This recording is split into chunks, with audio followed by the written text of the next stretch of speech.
ఏంటి కులం చూసి సినిమాల నుంచి తీసేశారా? అయ్యో పాపం అనుకునే వాళ్ళ కంటే కూడా కులం నుంచి తీసేశారా? ఇంతకీ అతనిది ఏ కులం అనుకునే వాళ్ళే ఎక్కువ ఉంటారు. ఎందుకంటే కులం మత్తుని మెదళ్ళలోకి అంతలా ఎక్కించేశారు. మరి ఎన్ని జనరేషన్లు మారినా కూడా ఈ జాడ్యం పోలేదు. కుల మతాలను పెంచి పోషించే రాజకీయ పార్టీలు ప్రభుత్వాలను ఏలినంతకాలం ఈ కులం అనే జబ్బు పోనే పోదు. ఇటీవల రిలీజ్ అయిన దండోరా రివ్యూ ఏంటంటే, సినిమా ఇలాంటి కులరక్కసి పైన చేసే పనిని బట్టి కులం అన్నప్పుడు పని మారితే కులం కూడా మారాలిగా అంటూ ప్రశ్నించి ఆ కులరక్కసి కాటుకు బలైపోతాడు ఈ సినిమాలోని రవి పాత్రను పోషించిన రవికృష్ణ. ఏంటయ్యా మనిషిగా మారడానికి నీకు 3 ఏళ్లు పట్టిందని కోర్టులో జడ్జి హీరో శివాజీని అడిగినప్పుడు, కళ్ళు మత్తు కాదు కదా సార్, రాత్రి తాగింది పొద్దుగాల దిగనికే, కులం మత్తు సార్, టైం పట్టింది అని అంటాడు. అలాగే సినిమా ఆరంభంలో మన చావు పుట్టుకలన్నీ ఆ ఊరి బయట రాసినరా దేవుడు అని మరో డైలాగ్ ఉంటుంది. శివాజీ హీరో నటించిన దండోరా సినిమాలో కథ టర్న్ అయ్యేది రవికృష్ణ పాత్రతోనే. కథను నిలబెట్టింది, మలుపు తిప్పింది ఈ పాత్రే.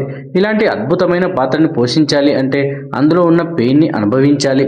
అయితే సినిమాలోనే కాదు, నిజ జీవితంలోనూ కులపిచ్చి వల్ల తన కెరియర్లో ముందుకు రాలేకపోయాడు రవికృష్ణ.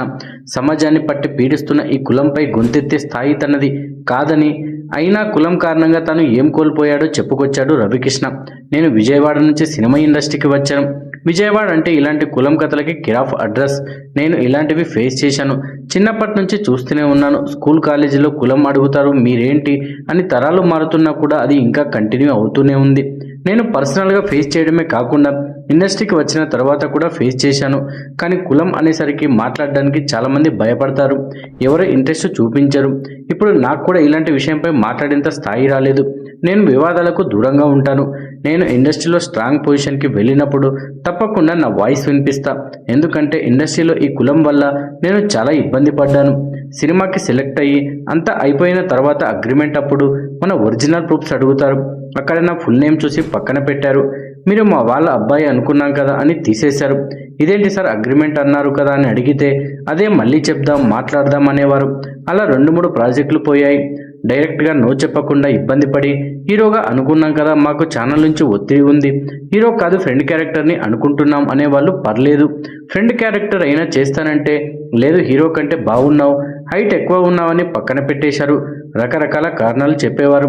ఇలాంటివి ఇండస్ట్రీలో చాలా ఉన్నాయి. నేను బీఎస్సీ కంప్లీట్ చేశా. ఇంట్లో వాళ్ళు హైదరాబాద్ వెళ్ళి ఎంఎస్సీ చదివి జాబ్ చేయమన్నారు. అక్కడే మా మామయ్య ఉండేవారు. ఆయన కెమికల్ కంపెనీలో వర్క్ చేసేవారు. ఆయన ద్వారా జాబ్ ఈజీగా వస్తుందనే మైండ్ సెట్లో ఉండేవాళ్ళం ఇంట్లో. కానీ నాకు ఇంటర్ నుంచే సినిమాలంటే పిచ్చి ఉండేది. ఇంటర్ అవ్వగానే సినిమాల్లోకి వెళ్తానంటే కాళ్ళు విరగొడతాం, బీటెక్ జాయిన్ అవ్వని అన్నారు.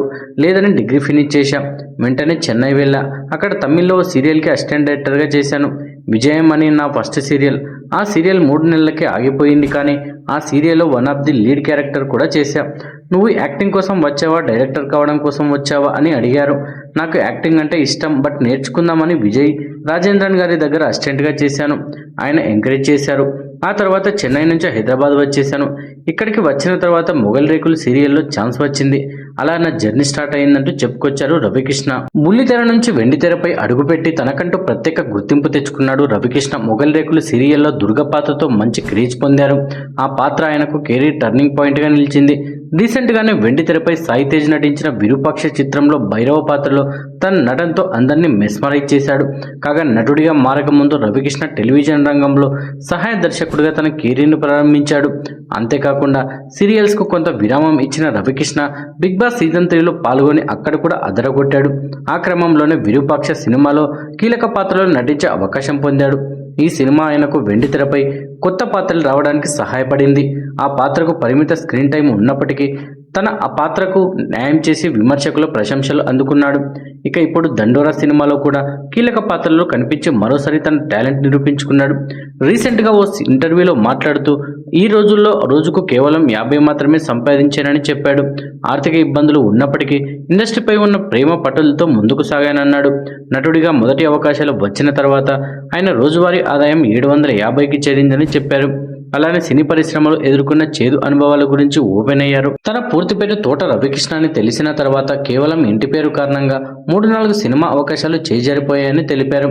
ఇది తనకు మానసికంగా బాధించిందని, ఇండస్ట్రీలో ఇప్పటికీ వివక్షలు ఉన్నాయని ఆవేదన వ్యక్తం చేశారు.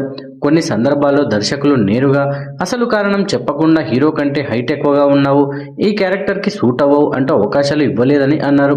ఈ మాటలు తనను ఎంతో నిరుత్సాహపరిచినా నటనపై నమ్మకంతో ముందుకు సాగినట్లు చెప్పాడు. మరోవైపు నువ్వు సీరియల్ నటుడివి కదా, చిన్న చిన్న పాత్రలే చేయి, ఇక్కడ హీరో అవ్వాలని అనుకోకు అని కొందరు అనేవారని ఆయన గుర్తు చేసుకున్నారు.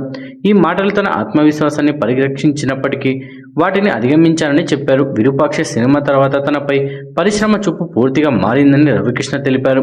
అవకాశాలు, అవమానాలు, నిరాకరణలు ఇవన్నీ తనను మరింత బలంగా మార్చాయని స్పష్టం చేశారు. కష్టపడి పనిచేస్తే ఒకరోజు గుర్తింపు తప్పకుండా వస్తుందనే నమ్మకంతోనే తాను ముందుకు సాగుతున్నానని వివరించాడు. ఇదిలా ఉండగా బిగ్ బాస్ తెలుగు సీజన్ 9 ద్వారా తెలుగు ప్రేక్షకులకు మరింత దగ్గరైన టీవీ నటుడు రవికృష్ణ. వరుదిని పరిణయం సీరియల్తో గుర్తింపు తెచ్చుకున్న రవికృష్ణ బిగ్ బాస్ షోలో పాల్గొనడం ద్వారా మరింత పాపులారిటీ సంపాదించాడు. బిగ్ బాస్ హౌస్ నుంచి బయటకు వచ్చిన తర్వాత ఆయన చేస్తున్న సీరియల్ ఆమె కథ. ఈ సీరియల్లో Ravikrishna, Navya Swamy on screen chemistry బాగా వర్కౌట్ అయింది. దీంతో ఈ జంట బుల్లితెరపై బాగా పాపులర్ అవుతోంది.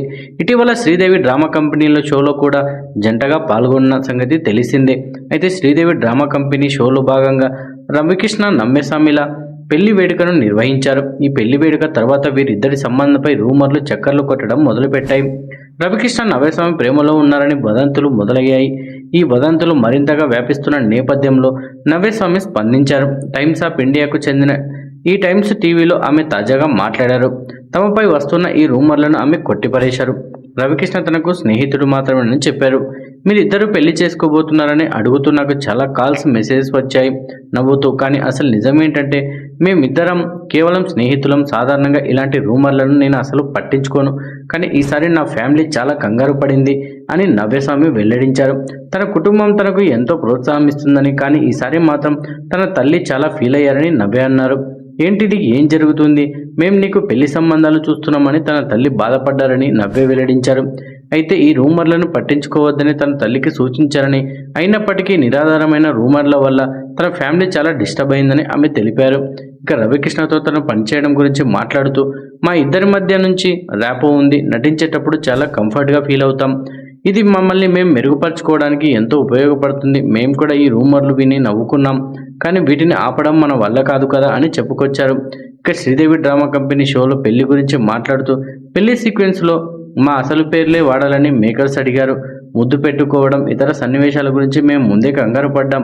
కానీ డైరెక్టర్కు ఒక విజన్ ఉంది కాబట్టి ఆయన ఆలోచనను తెరపై చూపించాల్సిన బాధ్యత నటులుగా మాపైనే ఉంది అని నవ్య వెల్లడించారు. ప్రస్తుతం తను చేసుకున్న అబ్బాయితో నవ్యస్వామి చాలా హ్యాపీగా ఉందని, తను చాలా బిజీగా ఉందని, కెరీర్పై దృష్టి సాధించారని నవ్య చెప్పుకొచ్చారు. దీనిపై మీ అభిప్రాయాన్ని కూడా కామెంట్ రూపంలో తెలియజేయండి. అలాగే మన వీడియో నచ్చితే లైక్ చేయండి, షేర్ చేయండి, మన ఛానల్ సబ్స్క్రైబ్ చేసుకోండి. మరో ఇంట్రెస్టింగ్ వీడియోతో మళ్ళీ కలుద్దాం.